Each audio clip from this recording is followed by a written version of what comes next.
Una giornata dedicata a ripercorrere le radici delle professioni sanitarie e a interrogarsi sulle sfide che attendono il sistema. Si è tenuto questa mattina all'NH Hotel di Trieste il convegno Storia ed evoluzione delle professioni sanitarie, appuntamento che ha riunito dirigenti di Asugi, rappresentanti dell'Università di Trieste e professionisti del settore. La prima parte dei lavori ha proposto una lettura storica e culturale del ruolo degli operatori della salute, mettendo in relazione l'evoluzione normativa con i cambiamenti organizzativi che negli ultimi decenni hanno trasformato modalità di lavoro e responsabilità. Il dottor Murena ha poi riepilogato il percorso formativo e specialistico di chi intraprende questa professione. Il Dipartimento di Scienze Mediche ha attivi 12 corsi triennali per la formazione di diverse professioni sanitarie e adesso 2 magistrali delle professioni sanitarie. Le professioni sanitarie hanno bisogno di formazione all'avanguardia, di didattica all'avanguardia per essere spendibili sul mondo del lavoro e dell'assistenza che diventa sempre più complesso e specialistico. È una giornata interessante di studio, approfondimento, ricerca. È una giornata che si articola in più sezioni con lo studio di come evolve e come è evoluta la professione negli anni, affrontando i problemi che attualmente investono tutte le professioni sanitarie e quindi cercando anche le cause di questa carenza di risorse. Nel corso della giornata è emersa con forza la questione della carenza di personale, tema al centro della tavola rotonda pomeridiana che ha coinvolto i presidenti degli ordini professionali.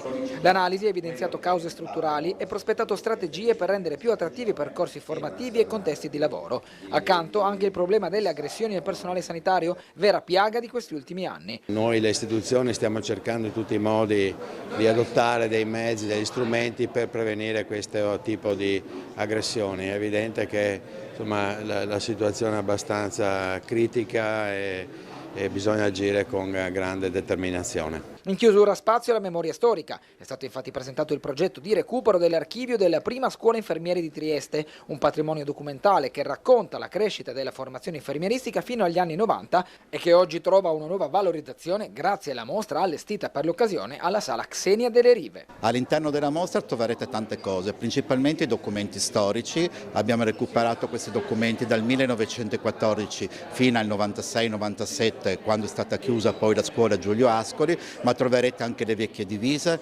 troverete il menù di cosa mangiavano le studentesse e le allieve negli anni 20 e negli anni 30, troveremo degli aneddoti e troveremo anche poi una parte finale dedicata a quanto la professione infermieristica ha dato impulso anche alla società civile e concluderemo con la parte dedicata all'università per stimolare i nostri giovani ad affacciarsi a questa bellissima professione.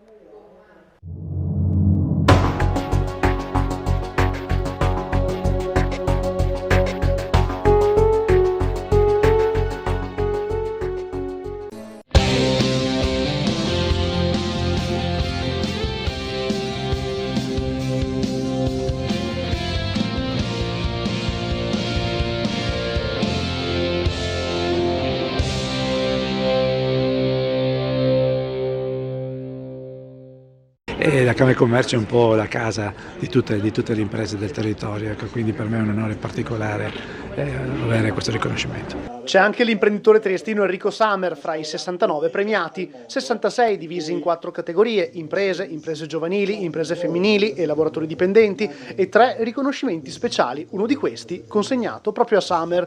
È il premio della fedeltà al lavoro e del progresso economico 2025, dedicato a chi si è particolarmente distinto nel valorizzare e riconoscere la qualità del lavoro sul territorio.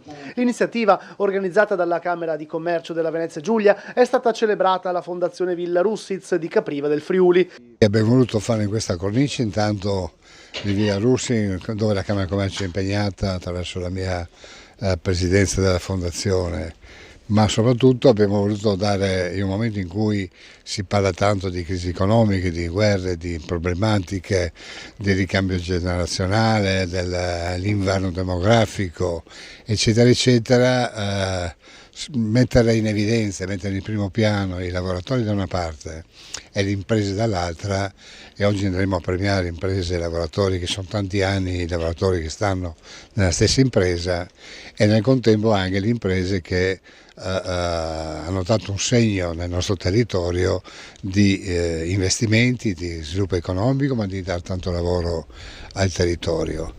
È una bella soddisfazione che premia il lavoro che facciamo costantemente ogni giorno, sempre con impegno, con passione, quindi un riconoscimento più che gradito per coronare un po' tutte le fatiche di ogni giorno, diciamo. Fare economia significa fare società e costruire comunità. Sicuramente questo è uno degli spazi aperti di prospettiva per le giovani generazioni. È uno spazio anche di riflessioni, perché cambia il lavoro per i giovani, cambiano le competenze, cambiano le modalità con le quali si lavora. Penso a tutte le sfide globali che abbiamo anche davanti. Cambia e deve cambiare anche l'approccio da parte delle imprese nei confronti dei giovani. La giornata dove si premiano le eccellenze del Friuli Venezia Giulia, un popolo abituato a combattere, lottare, cadere, sporcarsi, rialzarsi, però alla fine vincere e mantenere aperte con determinazione le proprie attività. L'abbiamo provato 50 anni fa, lo abbiamo provato in questi giorni, ma la determinazione sarà comunque massima. Evviva il mondo delle imprese, evviva i lavoratori, evviva il Friuli Venezia Giulia, questo lo dico.